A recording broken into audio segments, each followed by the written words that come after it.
And we're rolling. Hello, Outpour East here, Outpour Outdoors, everything fishing, everything outdoors. And today we're going to be taking a look at what's in my Hidden Woodsman Haversack, which is attached to my Hidden Woodsman 35-liter day ruck. This is a system that I've established very recently, and I'm super happy with it. But I want to load out the Haversack, and then in the next video, which I'm probably going to film today, later on today, we'll load out the actual pack. I have a base camp set up on my parents' property right now, and a lot of my sleeping stuff is in the base camp. But everything that's going to be in the Haversack is in the Haversack. Also, I'm not going to do both at the same time. This video would be very long if I do both. I don't want to make you think that you need all of this to get outside. I've gotten outside with stuff straight from the Walmart camping aisle, straight from the hardware store, you know, so you do not need all of this stuff to get outside. Yes, it's nice. Yes, it's awesome. But please don't watch this video and think, oh, I can't go outside because I don't have enough gear yet. To be honest, most of these videos that you watch with guys like me, we have too much. Where it's too lavish. You know, you don't need this much. All right, my good friends, so here's what we're rocking with. To attach the Haversack to the bag, if you want to do something like this, I just go around here and then attach it, and then I go around here and then attach it so it kind of gets it snug in there. And it attaches to any of these bags it'll attach to. So let's get this out of the way. And here it is. The Hidden Woodsman Haversack. Beautiful piece of kit. So you can't talk about Haversack without doing that a bunch of times. So I'll try not to. You've heard about the Hidden Woodsman. Everyone on here on YouTube praises the guy, and for good reason. It's a fantastic bag. I haven't had it for very long, but I can tell that it's a very, very fantastic bag. I have very other very expensive bags, like camera bags, all types of stuff, and it feels very quality. I can tell when a bag feels quality. So I'm not gonna hype and rant about it too much. There's enough of that. But it's a good bag. I'm also not gonna, you know, diminish how good it is. So two straps in the front here. The straps have these fantastic little butterfly Velcro things, which I usually do some zip tie ingenuity to get them where I want, but it's kind of nice that those are already there. So this pack is going to have everything in it that I need to go out for the day. I mean, and that's the reason why it's separate. That's the reason why I wanted a separate pack from my actual pack. I don't want to have to take out a bunch of stuff from my main pack so I can go out on a day hike. I'd rather just take this on a day hike when I know that I'm not going to be spending the night, and have enough that if I do spend the night by accident or by emergency, I'll be okay. Starting on the outside, I put some leather gloves. These are just some heavy leather gloves for stuff around the fire. Let's just open it up. There is still space in here as well, so I can put you know, maybe a steak or something, or a freeze-dried meal or something. This knife is going to go on my belt when I get out. It's actually a very inexpensive knife. I forgot who makes it. Oh, it says it right here. BPS. And I use it a lot. You can see it's very used. It does tend to corrode sometimes. So when I'm done using it, I usually have a little bit of olive oil in my kit. So I'll like rub some olive oil on it, or when I get home, I'll put some coconut oil on it. So it is oiled up right now, just so it doesn't corrode. Also, I have a couple needles in here, 3 different sizes with some duct tape. I put some needles there. It did come with the Ferrocerium rod. I put a little bit of bungee on it so it doesn't fall out, because it's pretty loose. It's not in there very snug. And it's just a Ferrocerium rod. You've seen me use this rod on multiple occasions on the channel. It works great. And I'm gonna put it all out there so you guys can see everything, and so I can get a shot for the for the thumbnail. This is my saw, a little saw that I take with me. You guys have seen that I've had a larger saw. I have a Boreal 21, I think it's called. That's like a buck saw. This is just a little folding saw. I do have a Baco Laplander, that's what it's called, at home. I bought it, and it doesn't, I don't know if it's not made to cut very fast, but that thing, the Baco Laplander has nothing on this. I got this one at True Value by my house, just a hardware store. This thing will cut a sapling, dude, seconds. This thing is super aggressive, super awesome. So I like this one better. And it's just a Corona folding saw, and I've used it for a long time and it's doing me well.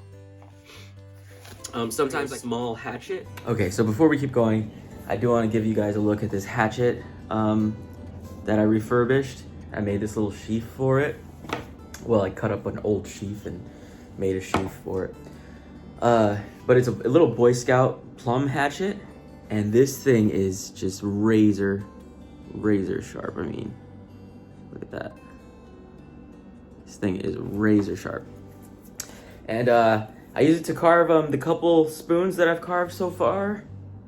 And I'm having a lot of fun. So yeah, I just wanted to show you guys this. I wrapped it in paracord, then a little bit of more little rope. It's about 9.5 inches. I kind of copied the dimensions of another little hand hatchet online, and I made this one. I hung it myself, and that thing is going nowhere.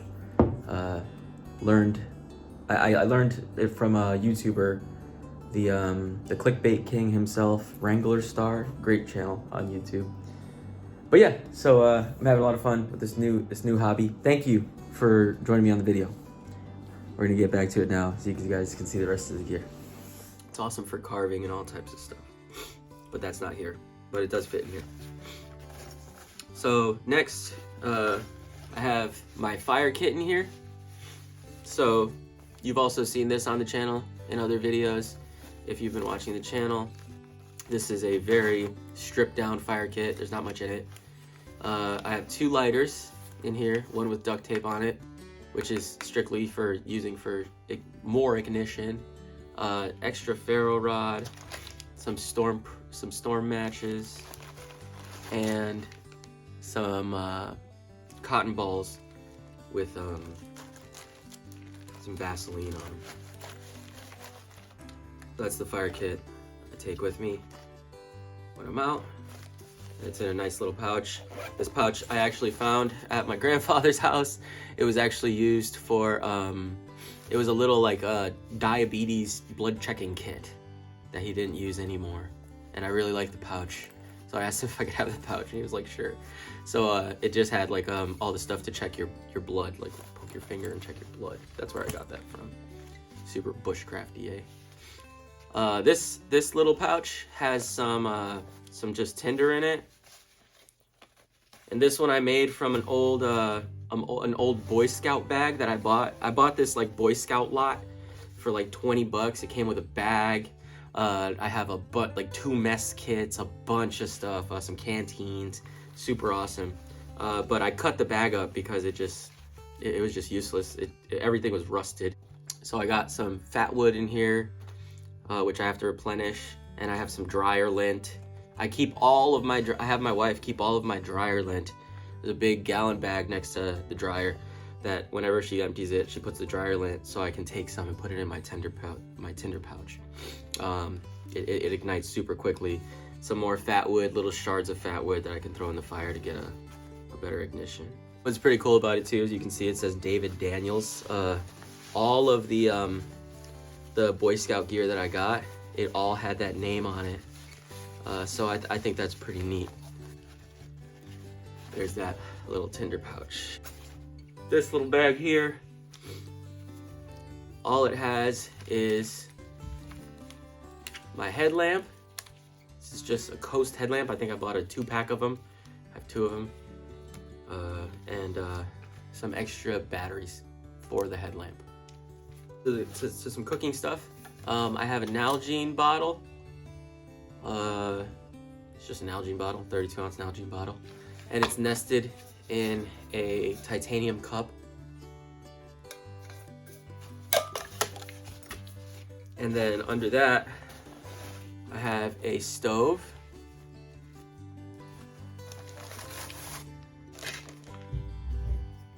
There's a stove. It's just an alcohol stove. So this all nests together. This comes out. Just pop that down. And you turn this over. There you go. You got a titanium alcohol, not an alcohol stove, titanium stick stove. If you want to use it for alcohol, what I do is I just take this out. I do it exactly how it was in the bag, and I put it in like that. And then I take these little pieces here, bada bing, bada boom, put it on there, and I just set it down like that, and I can use it as an alcohol stove. It's like the perfect amount of space between the stove and the stove and the pot, and it could breathe pretty well because of those holes. And that packs up really small, really nicely, and then I just throw it in this little sack, which I can throw more alcohol or maybe some coffee or whatever I want in there. This little sack is just a sack that came with an axe sheath that I bought from Amazon, a leather axe sheath. Nothing too fancy there. So there's my my cooking stuff. Back here is the lid for that. And before we keep on going, there's a zipper back here. See that? There's a zipper to get to another compartment. And what I keep in there is my grill. So this is a titanium grill that I've actually never used. It's just a titanium grill that I'll keep there. And I also have my journal. And this is such an awesome journal. Every time I go out, I write. There's small notes I make. I draw pictures, all types of stuff. And every time I go out, I write in my journal, just about my trip. And my mother got me this this journal. It says, "To my son, wherever your journey in life may take you, I pray you'll always be safe. Enjoy the ride, and never forget your way back home. I'm always here for you." It's just super special to me, and it's like leather. It's just so beautiful.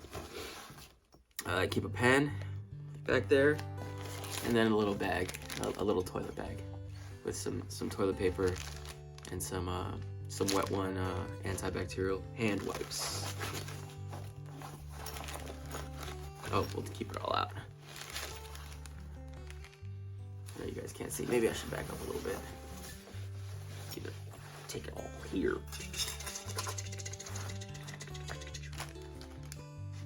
Okay. I also have this this Diddy bag at the bottom. This bag has a ton of stuff in it. Paracord, a little cloth to clean my glasses. In here I have a diamond sharpener for my knives to sharpen the knives in the field. Some duct tape, some Gorilla Tape in a bag. Some compound material for my strop. A strop. Some extra Ziploc bags. A couple zip ties, because you'll never know what you can do with a zip tie. And just a compass. A little compass. That's it. So there's a lot of stuff in this. As you can see, this and an extra folding knife,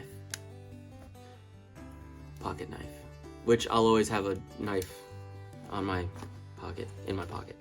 There's stuff that's gonna be on my person, no matter where I go, no matter if I'm day hiking or camping or whatever. There's just a certain amount of stuff that's always in my pockets, which we'll go through that in another day. And I don't want YouTube to get mad at the video when I talk about some things that I carry. So that's in that Diddy bag there, and we're almost done.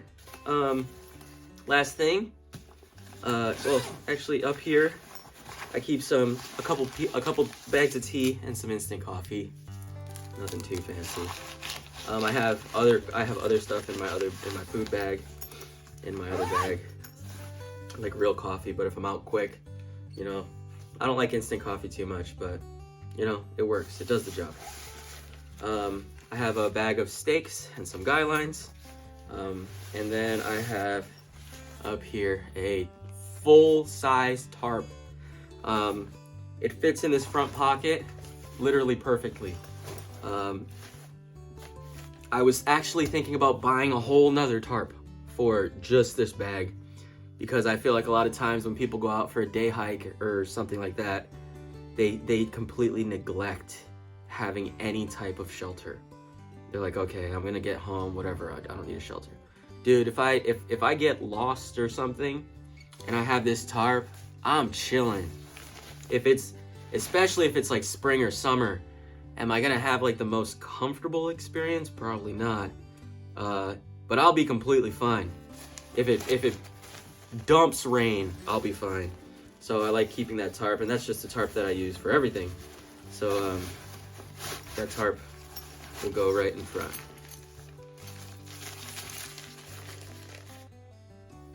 Oh, so actually before I put this back, let me take a picture and then we'll talk about everything.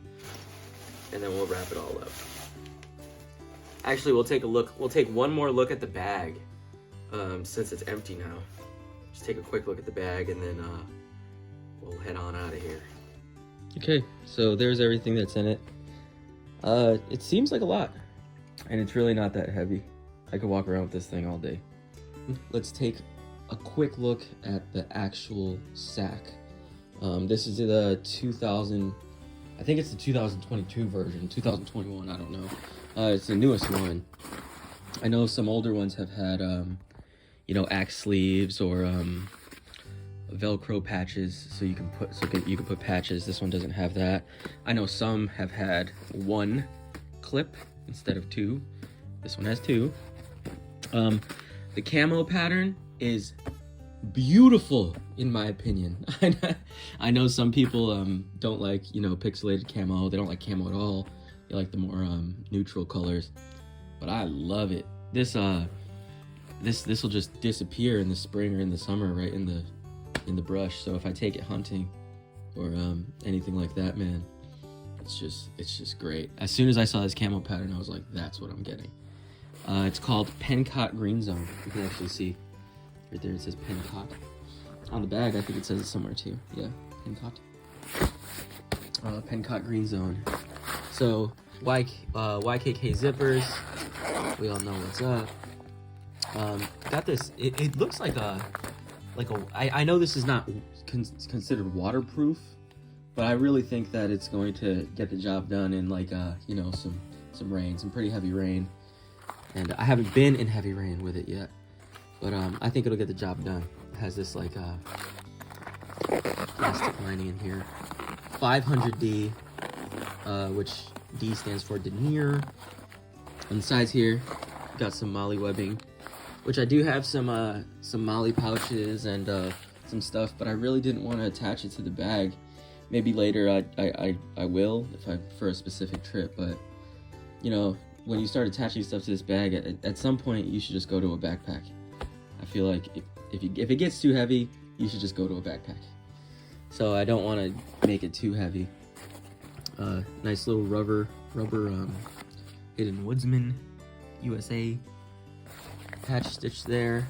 On the top here, you have these two flaps. Keep everything together with a cinch strap.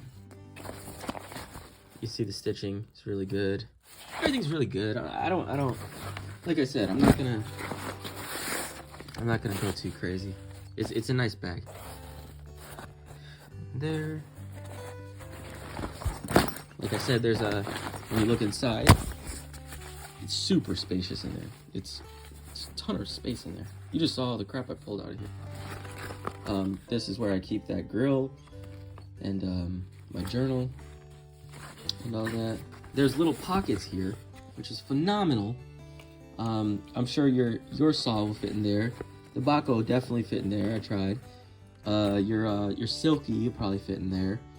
I don't have a Silky, but it'll fit in there. All types of stuff will fit in there. So now I'm just rambling. So, so we're gonna get out of here. I wanted to show you the bag though before we go. So thank you so much for watching. Got it all packed up, and as you can see, still a lot of space in there. I obviously don't want to pack it out to the point where it's bulging, but still a lot of space in there. So, because my knife will go on my belt. So, have a good day, guys. Thanks for watching again. I really appreciate the views. I really appreciate everything. All the community that's been built on the channel. It blesses me so much. Leave your comments. Ask any questions you would like. I'd be happy to answer them. And again, God bless you guys. Hope you guys are doing well.